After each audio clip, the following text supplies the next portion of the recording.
Hello and welcome to the new year 2033. 2023 बोल भी तो आगे. Anyways, welcome to which seems to be humanity's resurgence into oblivion. This year was kind of okay for me.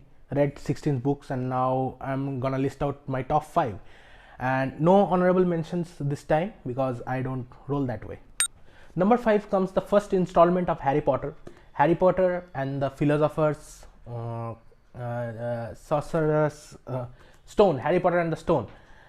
It goes without saying that I absolutely disagree with Rowling's political statement over the years, but when it comes to the world building of these stories, it's top-notch stuff. The characters are nuanced. It's a very soft magic system, although a pretty enjoyable one at that, and it's incredibly easy to breeze through. And I read the first 3 books in quick successions, and the first one remains my favorite so far. Steve Alton has quickly become one of my favorite horror writers lately. I became a fan after reading the first Meg book, which is way better than the movie, by the way. And Meg Primal Water primarily builds upon that. And it's weird that we are reading about a giant shark going chomp chomp all over the place, but this novel is an allegory about friends, family, and the interpersonal relationship of a really, really dysfunctional family. Read this one if you haven't. Next up is a graphic novel by Ram V set in the very interesting backdrop of Transylvanian vampire horror and the tumultuous time of East India Company securing its foothold in India.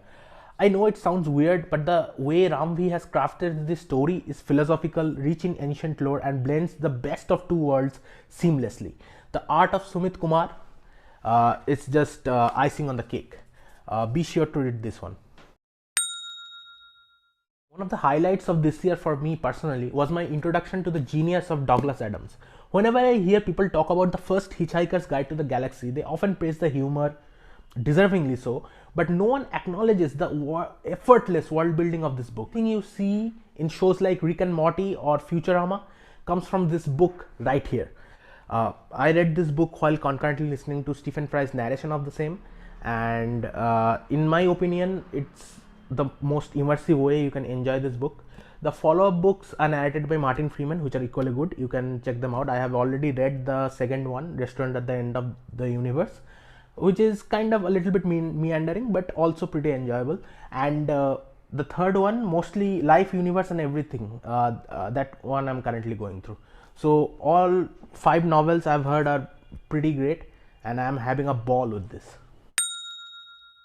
And drum rolls. Number 1 spot goes to George Orwell's Animal Farm. This short 50-pager packs more punch than 100 pages of political dissertations. Though satirical take on the fall of Tsar, the Russian Empire, and the beginning of the Russian Revolution, and the inception of Karl Marx's ideas of socialism, and following that the ouster of Trotsky and Stalin's eventual rise to power. So it's poignant, it's superbly written, and you can read it in a single sitting. So that's always a plus for me, and it's probably the best book I have read in the last year. So that was pretty much it. Do let me know what was your top reads this year in the comments and how disheveled I look in this video.